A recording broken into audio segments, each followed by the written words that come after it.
Welcome on my YouTube channel my online classroom. और आज इस वीडियो में मैं आपको एक्सप्लेन करने वाली हूँ रिफॉर्म्स इंट्रोड्यूस्ड एंड सजेस्टेड। ठीक है, ये किसके लिए इंट्रोड्यूस किए गए? ये पॉलिटिकल पार्टीज के लिए इंट्रोड्यूस किए गए।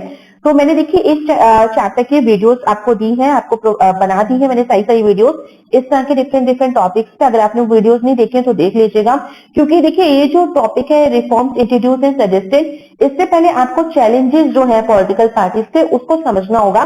तो उसको समझने के बाद आप ये इजली समझ सकते हैं। तो चलिए स्टार्ट करते हैं। तो सबसे पहले देखिए जो रिफॉर्म्स इंट्रोड्यूस और सजेशंस हैं, तो क्या क्या पॉइंट मेन पॉइंट्स किए गए, यहाँ पे क्या सुधार किए गए। तो देखिए एफर्ट्स टेकन, ठीक है, क्या क्या एफर्ट्स किए गए हैं। तो इसमें है आपका एंटी डिफेक्शन लॉ, फिर है एफिडेविट, फिर है मैंडेटरी ऑर्गेनाइजेशनल मीटिंग, तो ये सारी चीजें हम पढ़ेंगे। फिर है सजेशंस में law to be made to regulate internal affairs, seats to be reserve for women, और इसके साथ देखिए स्टेट फंडिंग ऑफ इलेक्शंस, ठीक है, तो ये हम पढ़ेंगे। और फिर हम पढ़ेंगे वॉलेंट्री वेज, तो इसमें देखिए pressures to be put join political parties, ठीक है। तो ये सारे जो इंपॉर्टेंट पॉइंट्स हैं उनको हम पढ़ेंगे और इनको हम समझेंगे, ठीक है। तो देखिए यहाँ पे थोड़ा सा मैं करेक्शन कर दूं, तो ये है आपका ऑफ, ठीक है। इसके साथ ही देखिए इस चैनल पे आपको इस तरह की और वीडियोस भी मिल जाएंगी। मैं आपको नोट्स भी प्रोवाइड करती हूँ, चैप्टर के फ्लो चार्ट प्रोवाइड करती हूँ, जिसमें मैं इजिली पूरे के पूरे चैप्टर को की जो इंपॉर्टेंट हेडिंग्स होती हैं उनको एक्सप्लेन करती हूँ, उनको आपको बता देती हूँ कि हाँ ये इंपॉर्टेंट हेडिंग्स हैं जो आपको प्रिपेयर करनी है। साथ ही मैं आपको वर्कशीट प्रोवाइड करती हूँ जहां सारे में इंपॉर्टेंट क्वेश्चन आपको देती हूँ, आपके 1 मार्क्स के, 3 मार्क्स के, 5 मार्क्स के, ठीक है। तो इस तरह की और वीडियोस देखने के लिए चैनल को सब्सक्राइब भी कर लीजिए। और जब आप मेरे चैनल पे आते हैं तो प्लेलिस्ट ऑप्शन पे भी जाइए, वहां पे आपको पूरी की पूरी प्ले लिस्ट मिल जाएंगे सारी सारी नोट्स की, ठीक है। और चैप्टर वाइज भी आपको सारी सारी जो वीडियोस हैं वो मिल जाएंगी। तो चलिए स्टार्ट करते हैं। और इसमें सबसे पहले जो है वो है एफर्ट्स टेकन, ठीक है। तो कौन कौन से एफर्ट्स जो मैंने अभी आपको बता दिए सारे।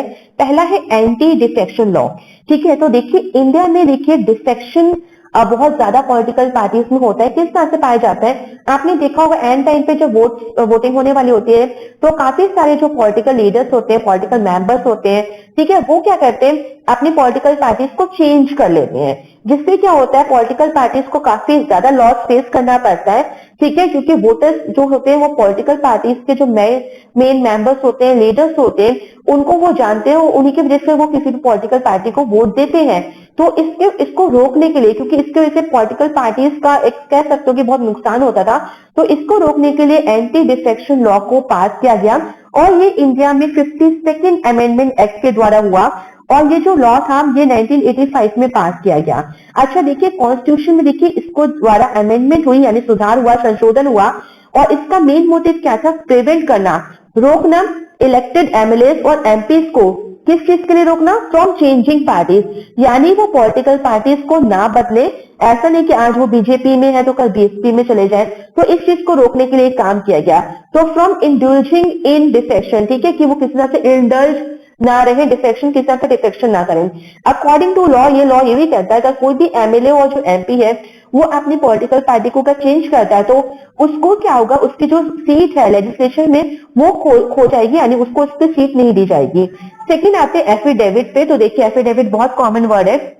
इसमें क्या होता है, मनी और मसल पावर, जो मैंने आपको चैलेंजेस में बिल्कुल एक्सप्लेन किया था, अगर आपने वीडियो नहीं देखी तो देख लीजिएगा।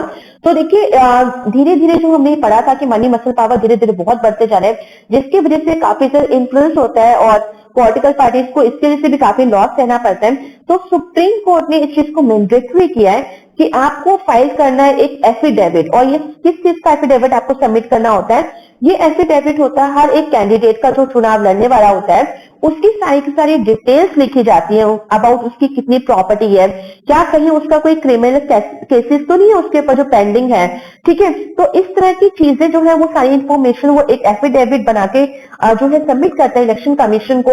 जिससे क्या होता है, देखिए अगर कैंडिडेट अगर कोई भी प्रॉपर्टी बता रहा है उससे ज्यादा वो अगर इलेक्शन के टाइम पे खर्च कर रहा है, ठीक है, क्योंकि मनी बहुत ज्यादा खर्च किया जाता है ब्राइब देने में किसी भी तरह से कैंपेनिंग के टाइम पे, तो इलेक्शन कमीशन वहां क्वेश्चनिंग कर सकती है कि आपने तो अपनी प्रॉपर्टी इतनी बताई थी और आपके पास इतना पैसा कहां से आया, ठीक है। क्रिमिनल केसेस भी कई बार देखा जाता है कि क्रिमिनल जो है चुनाव लड़ते भी, टिकट मिलती है उनको इजिली, चुनाव लड़ते भी हो, जीत भी जाते हैं, तो उसको रोकने के लिए, क्योंकि अगर क्रिमिनल्स ही एक पॉलिटिशियन बनते गए और देश को चलाने लगे तो आई थिंक इतना सुधार नहीं होगा जितना कि देश का नुकसान हो जाएगा।